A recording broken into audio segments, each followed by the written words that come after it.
President Donald Trump has just labeled Russia a paper tiger. Appointed in President Putin. I thought he would get this thing over with. He should have had that war done in a week.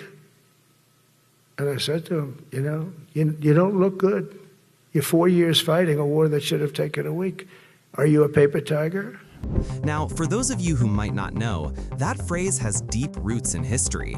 It was famously coined by Chinese communist leader Mao Zedong to describe the United States as seemingly powerful but ultimately fragile. Yes, you heard that right. And Trump bringing it up again? It's causing quite a stir. Now, the term paper tiger, or in Chinese, zhi first appeared back in 1946. Mao used it in an interview with American journalist Anna Louise Strong. The idea? On the surface, the US looked strong and intimidating, but beneath all that power, there was a vulnerability. Over the years, this term became a cornerstone of Chinese propaganda, a way to highlight what they saw as the Western powers' weaknesses, despite their outward strength. Fast forward to September 23, 2025, Trump took to Truth Social and resurrected this Cold War-era phrase, flipping it on Russia. He called Russia a paper tiger and criticized its long military involvement in Ukraine, suggesting that the country's apparent strength was mostly smoke and mirrors. But let's be clear, this wasn't just a catchy phrase or political flair. This was a calculated move to undermine Russia's global image. Not one to stay silent, President Vladimir Putin fired back on October 2, 2025, during his speech at the Valdai Discussion Club in Sochi. Putin questioned NATO's effectiveness, implying that if Russia could advance despite facing the full alliance, maybe NATO itself was the real paper tiger. And he didn't stop there. He warned that any US deployment of Tomahawk missiles in Ukraine would be viewed as a direct escalation with serious consequences. Now, this is not just a back and forth over words. What we're seeing here reflects the shifting contours of international relations. Language itself has become a weapon in geopolitical discourse. And Trump reviving Mao's term? It's a reminder of how history tends to repeat itself, sometimes with a twist of irony. Words that once served one purpose are now being wielded in entirely new ways. Historically, paper tiger has been used to describe threats that seem intimidating but are ultimately hollow. During the Cold War, both the US and the Soviet Union used similar rhetoric to depict each other as formidable yet vulnerable. Fast forward to today, and we see the phrase making a comeback, now aimed at Russia, and in some discussions, China too. Analysts argue that Trump's use of paper tiger isn't just rhetoric, it's strategy. By invoking a term with deep historical roots, he challenges Russia's narrative and rallies his domestic base. But there's risk involved. As Putin's reaction shows, words like these can escalate tensions and spark retaliatory rhetoric. So, what does this all mean? This exchange goes beyond just Trump and Putin. It's a window into how psychological tactics, propaganda, and messaging shape international relations. In the sections ahead, we'll break down who's involved, the origins of paper tiger, and what this means for the global stage today. Who are the main players in this high-stakes diplomatic showdown? At the center of it all, we've got two leaders known for their bold rhetoric and unconventional approaches, Donald Trump and Vladimir Putin. First up, Donald Trump. He was the 45th president of the United States, and if you know anything about him, you know he doesn't do things the traditional way. Populist policies, direct messaging, social media blasts, that's his style. Even after losing the 2020 election, he's remained a dominant force in American politics. Platforms like Truth Social, that's his megaphone to reach millions directly, bypassing traditional media. So when Trump calls Russia a paper tiger, it's not just off the cuff. This is him continuing to influence political narratives, shaping how people think about global power, and of course, signaling strength to his supporters. On the other side, we have Vladimir Putin, Russia's president for over 2 decades, a master of political maneuvering and someone who keeps a tight grip on state institutions. Putin doesn't shy away from a rhetorical battle either. His response to Trump's comment? Classic Putin, assertive, strategic, and meant to defend Russia's position on the global stage. Now, let's talk about that phrase, paper tiger. Mao Zedong popularized it in the mid-20th century. using it to describe the United States as powerful on the surface but fragile underneath. Over time, it became a central part of Chinese propaganda, a way to poke holes in Western power. And now, Trump is flipping it, using it to describe Russia. Think about that. A term once used against America is now being wielded by an American leader to challenge another superpower. That's history coming full circle. This back and forth isn't just clever wordplay. It highlights how language can shape perception. When Trump calls Russia a paper tiger and Putin counters with questions about NATO's credibility, it's a battle of narratives. Each leader is using words as tools to influence their citizens, to sway international audiences, and to justify strategic moves. This is modern geopolitics, the war of words as much as the war of weapons. When did this happen and where? Timing and location matter a lot here, because this isn't just casual banter. This is happening against the backdrop of serious global tension. Trump's paper tiger comment? On September 23, 2025, Donald Trump posted on Truth Social, calling Russia a paper tiger. This wasn't random. The comment came amid Russia's ongoing military operations in Ukraine, a conflict that's been raging since 2022.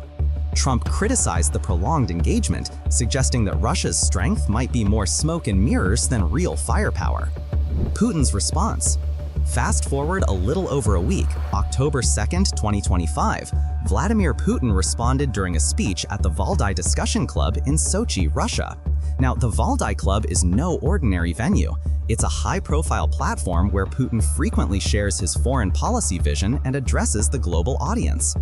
In that speech, Putin questioned NATO's effectiveness.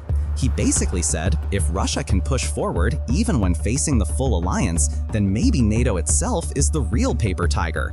And he made it clear, any US deployment of Tomahawk missiles to Ukraine, that would be seen as a direct escalation with serious consequences. So this wasn't just rhetoric, it was a warning. Let's zoom out. This exchange is happening against a backdrop of heightened tension between the US, NATO, and Russia. NATO countries have been providing support to Ukraine in various forms: military aid, intelligence, training, which obviously complicates the conflict. The paper tiger rhetoric isn't just wordplay, it reflects a broader contest for influence and dominance in the region.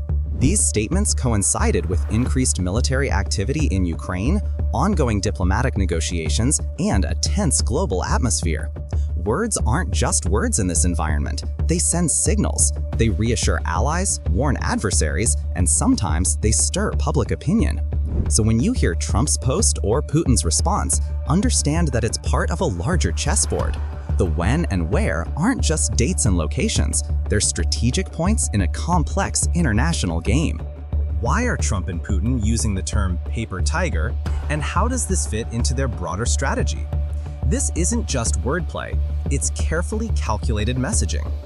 By labeling Russia a paper tiger, Trump is doing a few things at once. First, he's challenging the perception of Russian strength. He's saying, yes, Russia looks powerful, but don't be fooled. It's weaker than it seems. At the same time, this bolsters his own image as a strong, decisive leader, someone who calls out adversaries and sees through the smoke and mirrors. Second, it's about rallying support for Ukraine and sending signals to NATO allies. By pointing out Russia's supposed weaknesses, Trump is essentially saying, it's time for the West to stay firm, to act smart, and take responsibility. It's strategic pressure, all wrapped up in a few words. On the flip side, Putin is not letting this slide. By questioning NATO and portraying Russia as resilient, he's reinforcing domestic confidence and justifying Russia's actions in Ukraine. The message is clear. Russia is tough, NATO is flawed, and anyone thinking about military escalation should think twice. It's both defensive and offensive messaging in one package. This is where propaganda comes in. Paper Tiger simplifies a complex geopolitical reality into a clear story of strength versus weakness. Both leaders are using it to shape perception, for domestic audiences, for international observers, and for each other. It's a tool to control the narrative, to influence how people interpret the conflict and power dynamics. And here's the kicker. The term comes from Mao Zedong. Originally, Mao used it to diminish US power. Now, in 2025, it's being used by an American leader against Russia and then by Putin to push back. Talk about irony. It shows just how fluid political symbolism is and how historical narratives can resurface in completely new contexts. Words that once served one purpose are now strategic weapons in a modern geopolitical game. Two world leaders start trading terms like paper tiger, the world is watching. European leaders, for instance, have expressed concern. Why? Because heated rhetoric like this can inflame tensions and make diplomatic solutions even harder to achieve. Some leaders have called for more measured language, a return to calm, constructive discourse to help facilitate negotiations and prevent escalation. The message here is clear. Words have consequences. Analysts see this as a throwback to Cold War-era tactics, where psychological warfare was front and center. Language itself was a tool to unsettle opponents, influence public opinion, and create strategic advantage without firing a single shot. The use of paper tiger fits right into this playbook. It's a calculated move to challenge perceptions and control the narrative. In the US, opinions are divided.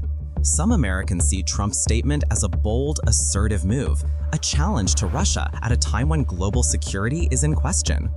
Others see it as reckless, a provocation that could escalate tensions unnecessarily. In Russia, reactions are mixed as well. Supporters of Putin applaud his firm response and see it as defending Russia's honor. Critics, however, warn that this back and forth could worsen the conflict. The paper tiger exchange reminds us just how powerful language can be in shaping international relations. Words aren't neutral. They influence alliances, public opinion, and ultimately the course of conflicts.